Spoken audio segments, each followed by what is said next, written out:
Alors, par le type de focalisation qu'il privilégie, le choix du journal intime comme narration dans les fictions adolescentes permettra à l'auteur de mettre l'accent sur le conflit intérieur du personnage et ses émotions, prenant alors la forme soit d'un confident ou même, selon Terry Apter, d'un outil thérapeutique. En effet, le journal intime renforcerait le sentiment du moi chez l'adolescente et lui permettrait de réfléchir sur elle-même tout en centrant l'histoire sur son seul point de vue. Mais parce qu'il se replie sur l'intimité du personnage, le journal intime participerait surtout, selon Thaler et Jean Barthes, à un rétrécissement de l'univers adolescent, ce modèle de narration en privilégiant, selon eux, une restriction de champ de l'adolescent qui est alors uniquement centré sur son environnement immédiat, ses émotions et ses problèmes. Daniela Di Cecco note en ce sens le manque d'intérêt que démontrerait le personnage de ses fictions pour tout ce qui est extérieur à ses préoccupations personnelles, limitant du même coup l'horizon du lecteur et participant à renforcer la caractérisation du genre donc du roman comme celui du roman miroir. Donc, habitant l'Ouest canadien durant la crise économique de 1936, Lucy, le personnage du court roman Ultraviolette de Nancy Houston, écrit elle aussi comme tant d'adolescents qui ont tenu un journal parce qu'il leur semblait qu'il débordait d'idées, de sentiments et que personne n'était capable de les comprendre ou simplement de les écouter. Cependant, si celui-ci est au cœur d'une introspection, donc qui permet à Lucy de partager ses tourments adolescents comme ses premiers émois amoureux, comme ses règles, il est surtout un espace de réflexion privilégié où se développe une pensée critique, ainsi qu'un outil qui lui permettra de construire son identité intellectuelle. Donc, de cette façon, la fonction duel du journal dans Ultraviolette contrecarre la fermeture exposée par Thaler et Jean Barthes, ainsi que Di Cecco, par une ouverture de champ. Donc, le mouvement de la narration diaristique, qui, selon Béatrice Didier, passerait d'un dehors vers un dedans, est doublé dans le roman d'un mouvement contraire, donc celui d'un dedans qui se répercute vers un dehors, permettant le développement d'une réflexion sur ce qui entoure l'adolescente. Donc ainsi, le journal de Lucy, parce qu'il est à la fois un espace permettant l'émergence d'une voix, un lieu de remise en question et d'ouverture sur le monde, et un outil d'exploration intellectuelle, est au cœur de l'émergence d'une pensée critique qui sera les jalons pour la jeune fille d'une puissante volonté d'émancipation.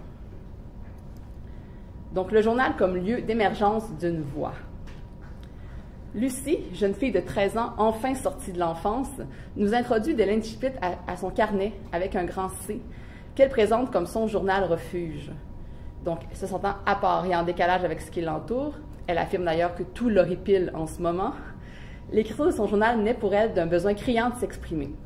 Donc, en effet, la jeune fille est réduite au silence dans sa vie quotidienne et ne peut pas poser toutes les questions qu'elle voudrait. Je la cite.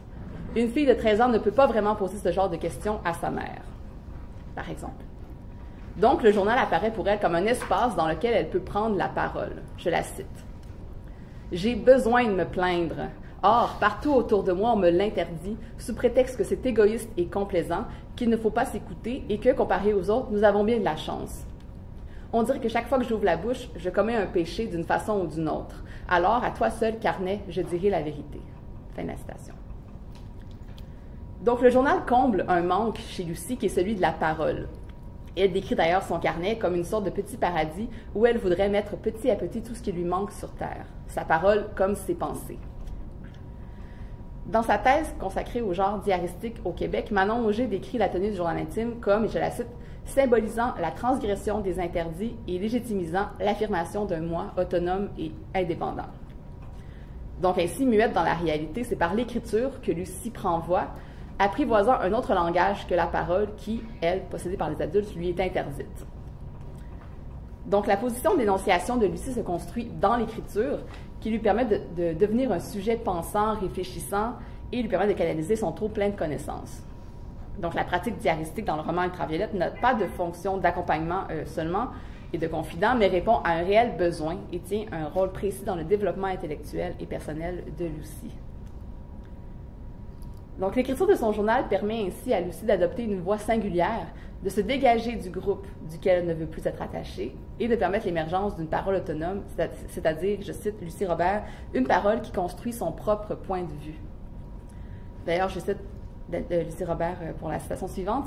« La création d'un point de vue autonome qui individualise le regard du personnage principal confronté à la société qui l'entoure s'effectue dans une esthétique intimiste, qui, tout en étant construite sur des pratiques littéraires traditionnellement privilégiées par les femmes, s'approprie le langage pour lui donner une dimension critique et politique. L'autonomie artistique suppose ainsi l'autonomie de l'écriture, laquelle se veut alors un geste individuel, une démarche personnelle contre les formes socialisées à l'avance. Fin de la citation. Donc, en se confiant, mais aussi en réfléchissant avec elle-même à travers son carnet, Lucie peut se construire de manière identitaire et se constituer en tant que personne subjective. L'espace libérateur offert par le journal lui permet de prendre conscience de l'importance, mais aussi de la singularité de son expérience individuelle et de la complexité de son moi, tout en ayant la liberté d'écrire ce qu'elle veut et ainsi d'être ce qu'elle veut. Je la cite. « Je peux écrire tout ce que je veux ici, c'est extraordinaire. Pas besoin de me surveiller, je suis libre. Je peux mentir, être débile, dire des gros mots et des bêtises, personne ne me punira. » Plus loin, elle dit aussi « Ici, j'ai même le droit de me vanter si je veux. Ici, j'ai tous les droits. » Donc, l'absence de contraintes permet donc à Lucie d'exprimer ses émotions comme elles viennent, sans les réprimer ou les censurer. Et l'écriture de son journal donc, lui permet en quelque sorte de s'écrire elle-même dans une volonté d'affirmer son individualité et ses désirs par l'écriture. Et si nécessairement donc, la création de sa voix singulière se fait en parallèle et en écho aux autres jeunes filles, donc, qui ont tenu un journal intime pour les mêmes raisons que Lucie, celui-ci sera témoin de l'évolution de la jeune fille, donc celle-ci se positionnant par lui en réflexion active face à ce qui l'entoure. Donc, le journal comme lieu de remise en question. Permettant une prise de parole, le journal, dans le cas de Lucie, n'est pas seulement un lieu de description, mais se pose comme un lieu d'interrogation. Donc, en effet, par le biais de l'écriture, Lucie développe une posture critique dans un espace de réflexion participant au développement de son autonomie et de son identité intellectuelle, principalement face aux adultes dont elle rejette les valeurs et les normes. Par exemple, si le journal intime peut être considéré dans le roman adolescent comme un substitut de la mère, cet indispensable reflet identificatoire, la démarche diaristique de Lucie se pose davantage en confident alternatif et compensatoire à sa mère, donc chez qui elle ne souhaite pas trouver de reflet quelconque. Cette posture est démontrée dès les premières pages par la critique qu'elle fait du mariage de sa mère, qui remet en question l'évidence de son destin de femme dans la société qui l'entoure. Je la cite. « Le mariage veut dire toujours, toujours, je promets chérie de m'ennuyer toujours à tes côtés jusqu'à ce que mort s'en suive. » Fin de la citation. Donc, Lucie démontre clairement qu'elle ne souhaite pas suivre la même voie que sa mère et elle critique son choix de devenir une épouse, statut qui, selon elle, lui enlève toute position de subjectivité. La vie routinière qu'émettent ses parents lui paraît aussi insupportable et elle en rejette le déroulement, et je la cite, « Et tout était tellement prévisible, tellement identique à la routine, tellement ressemblant à un jour comme les autres. » Cette vie participant donc, selon elle, à leur aliénation. La religion occupe aussi plusieurs pages du journal de Lucie, qui s'arme à la critiquer et à remettre en cause l'évidence qu'elle semble avoir au cœur de la famille et de son village, qui est secoué par une crise économique. Je la cite. « Certes, il n'est pas dans l'habitude des pasteurs de demander à la fin de leur sermon « Y a-t-il des questions ?» Mais le fait est que moi, j'en aurais eu plusieurs à poser après cette citation du bon Dieu, et pas des petites. » Fin de la citation. Mais encore une fois, ne pouvons pas se permettre de tenir ces réflexions à haute voix, car malheureusement, et je la cite, elle ne peut pas se poser ce genre de questions au pasteur, même s'il est sa fille, surtout s'il est sa fille sans doute. Lucie les pose à son carnet. Sa scepticité à propos de la religion rejoint le rejet du modèle de son père, qu'elle critique notamment par la confiance aveugle qu'il entretient face aux dogmes de l'Église. Je la cite. « Je l'apprécie moi aussi, mon père. Je suis juste loin de partager son optimisme. Je n'arrive pas à croire que toute cette souffrance va servir à quelque chose, à nous rendre meilleurs, par exemple. » Donc, par sa critique, Lucie cristallise son autonomie de pensée et se pose ainsi en opposition à la figure paternelle, qui ne remet jamais en cause les paroles de Dieu, même si celles-ci se révèlent physiquement problématiques au cœur de la crise économique que subit la région. Donc, de par ses observations et par son jugement, Lucie est capable de réfléchir par elle-même et de constater l'absurdité des paroles proférées par son père. Donc, elle s'empresse de le dire à son carnet, alors que sa mère, elle, si elle le pense, n'ose pas en parler à son mari ni le contredire. Donc, je cite Lucie. « Sécheresse et crise économique en même temps. Ah oui, il nous couvre vraiment de cadeaux en ce moment, notre Seigneur, on peut le dire. Je trouve qu'il a franchement le beau rôle. S'il fait un temps superbe, si les récoltes sont abondantes, c'est chaque fois grâce à lui. Par contre, si les champs crament et que le bétail crève comme en ce moment, ce n'est jamais sa faute. Tu parles d'une logique. » Et si le père de Lucie invite sans cesse à sa table des vagabonds et des hommes de la rue, malgré qu'elle et sa famille aient déjà un très maigre repas à se séparer, en invoquant le miracle de l'apparition du pain, Lucie crie à l'injustice, mais en soutenant son point de vue d'une réflexion pertinente et logique. Je la cite. « S'il voulait que je croie au miracle de la multiplication des pains, mon père, il n'aurait pas dû m'envoyer à l'école. car à l'école, on m'a appris l'arithmétique. Et d'après les lois de l'arithmétique, ce qui se passe quand on partage quelque chose, ce n'est pas la multiplication, mais la division. » Fin de la citation. Puis, s'élevant plus haut que les observations physiques qui remettent en cause l'existence de Dieu, de son pouvoir tout-puissant, Lucie utilise son journal pour discuter de son destin en tant qu'être humain, qu'elle suppose au-delà de la présence divine. Je la cite. « C'est rassurant, vous ne trouvez pas, de se dire que toute cette série de catastrophes ne signifie rien du tout, que ce n'est pas une punition, mais un simple enchaînement d'événements qui auraient pu se produire avec ou sans être humain sur Terre. » Fin de la citation. Donc, sa réflexion se poursuit au-delà, en questionnant la parole même de Dieu et en se retournant face aux humains qui l'entourent, comme prenant part à une immense subjectivité dont personne ne tiendrait la vérité avec un grand A. Je la cite. « Personne n'a raison alors? Personne n'a raison? Il n'y a que des points de vue, des fragments de vérité partielle. » Et donc, ces réflexions permettent ainsi un tournant philosophique qui oblige Lucie à poser sa réflexion au-delà des phrases toutes faites qu'on lui sert à son âge et qui ne lui apparaissent pas suffisantes pour comprendre le monde. Et donc, le journal, de cette façon, est pour Lucie un espace qui lui permet d'interroger et de discuter des évidences. L'écriture diaristique, par la mise en mots et l'analyse que Lucie en fait, lui permet d'ordonner et de traduire une pensée critique qui l'amène à dépasser ses réflexions premières et à contester ce qui l'entoure, en construisant sur papier un argumentaire éclairé. Donc, l'écriture possède donc pour Lucie toutes les caractéristiques de la technologie de l'intellect décrite par Jack Goody, puisqu'elle permet l'organisation et l'ordonnance de sa pensée vers une réflexion transcendante, donc mouvement qu'elle compare en ces mots à une émergence à la lumière. Donc, le journal comme lieu d'ouverture sur le monde. Si Lucie remet en question la parole des adultes qui l'entourent, il en sera autrement dès l'hébergement dans la famille d'un homme médecin, Bernard, âgé de 29 ans. Donc, Bernard, étranger à la région, saura attirer l'attention de la jeune fille par son comportement non conventionnel. Je la cite. « J'ai remarqué que lui non plus ne ferme pas les yeux pendant le bénédicité et ne dit pas « Amen » à la fin. Et comme moi, il garde la tête baissée et attend que ça passe. » Donc, Lucie trouve ainsi en Bernard le repère qu'elle cherchait, en plus d'avoir enfin la possibilité de confronter sa position avec quelqu'un. Donc, Lucie aura la chance d'être éprouvée et encouragée, enfin, dans son désir de remise en question. En incarnant à la fois l'aventure, l'étrangeté, l'autre, la différence, mais surtout par sa rigueur intellectuelle, Bernard invitera Lucie à délaisser les pensées toutes faites et à user de sa pensée critique, confirmant la jeune fille dans la voie qu'elle avait déjà entrepris de prendre. Je le cite. « L'intelligence est complexe et la bêtise est simple. La plupart des gens préfèrent la simplicité, a-t-il ajouté, mais toi, Lucie, je voudrais que tu choisisses la complexité. » Donc, la rencontre de Bertrand, dégagera l'acuité de Lucie quant à sa conscience des autres et son ouverture sur le monde. Le journal de Lucie sera le témoin privilégié de cette rencontre, et si la réflexion naît d'elle-même au début du journal, Lucie est rapidement prise sous l'aile de Bertrand, et le journal finalement cristallisera sa réflexion en la permettant d'éclore. Mon Dieu, excusez-moi. Car c'est suite à la discussion avec Bertrand qu'elle relate amoureusement dans son carnet, qu'elle voit ses perspectives s'élargir, que ce soit envers les Ukrainiens qui habitent son village ou, plus proche, ses frères et sœurs. Ces nouvelles considérations viennent bousculer sa vision du monde, et je la cite, « Je n'arrive pas à dormir, cher carnet, c'est comme si ma vie était en train de basculer. Mais c'est qu'il s'agit alors de se réveiller vraiment pour enfin s'intéresser au monde. » Donc, bref, le journal sera le lieu privilégié d'une conscientisation, puis de réflexion, qui, à la suite de discussions avec Bertrand, prendront forme dans son journal et l'amèneront à percevoir le monde autrement. Le journal comme outil d'exploration intellectuelle. Donc, finalement, le journal est au cœur d'un développement de la pensée critique autonome de Lucie, puisqu'il est, à travers les différentes réflexions qu'elle va faire, un outil d'exploration du langage.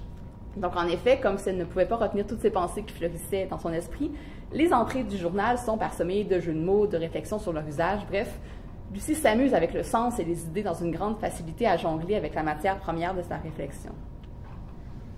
Donc, Lucie, elle le dit elle-même, elle réfléchit beaucoup aux mots. Elle aime bien les mots en tant que tels. Par ce jeu de mots, elle s'amuse à approfondir son langage et développe une conscience aiguë des mots qu'elle utilise, par exemple. Sans parler du regard perpétuellement courroucé de maman. Pas mal ça, perpétuellement courroucé. Bien plus intéressant que toujours fâché ou constamment en colère. Elle convoque aussi des figures de style et les pointe par une réflexion sur celle-ci. Je la cite. « Alors, qui suis-je pour venir là et gribouiller en grognant et en grommelant et en grinçant que j'ai faim? Grr, grr, grr, grr, grr. » Ça s'appelle de l'allitération. Donc, elle s'amuse aussi avec la signification des mots et joue avec leurs racines. Je la cite. J'ai besoin de calories. Je sais que le mot calorie a la même racine que chaleur, mais il ne faudrait pas tout mélanger. Ce dont j'ai besoin en ce moment, c'est plus de calories et moins de chaleur. Voilà. Mais surtout par ses jeux de langage, Lucie s'élève à des réflexions sur la puissance de l'écriture et les fondements de l'imaginaire, en questionnant le vrai et le réel qu'il propose. Je la cite. « On n'est pas obligé de se limiter au vrai, au réel. Ce qu'on imagine est réel aussi. Tu comprends? C'est magique. Tout change ici du fait même de l'écrire. Un carnet, c'est un vrai laboratoire de sorcières. » Fin de la citation. Ainsi, elle permet d'interférer les mots avec leur réalité. Je la cite encore. « J'écris le mot chocolat et j'ai envie de le lécher, mais ça ne ferait que brouiller l'encre sur la page, donc je me retiens. Je regarde le mot, le prononce à voix basse, ferme les yeux et suscite le goût du chocolat, mordillant un tout petit bout de brownies dans mon imagination. » Donc, ces nombreux jeux de mots et de langage qui imprègnent le propos diaristique de Lucie permettent de voir une prise de distance de la jeune fille face à son propos. Donc, Lucie, en effet, produit une réflexion critique sur ses propres écrits qu'elle confine dans son journal. Par cette autoréflexion se crée alors, dans le journal, un double mouvement réflexionnel, donc l'un sur sa vie et l'autre sur son processus d'écriture lui-même. Cette vivacité d'esprit témoigne de la capacité de Lucie de se positionner comme critique et d'élaborer une analyse qui dépasse ce qui l'entoure intimement.